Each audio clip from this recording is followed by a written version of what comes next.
I'm Andy Armstrong, 3M application engineer, authorized trainer, and your go-to for all things 3M wrap film.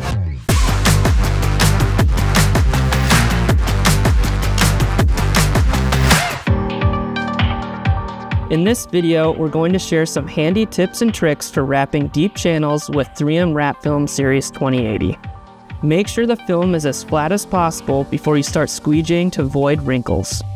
Heat the entire channel thoroughly until the material relaxes and all wrinkles disappear. While keeping the material warm, use your finger to push the material into the inner corner of the channel with the dragging motion. Squeegee all the flat parts of the panel. As a first in the industry, you can wrap the entire channel with a 3M protective film layer still on. The liner might bridge during heating. Keep it on to prevent scratches.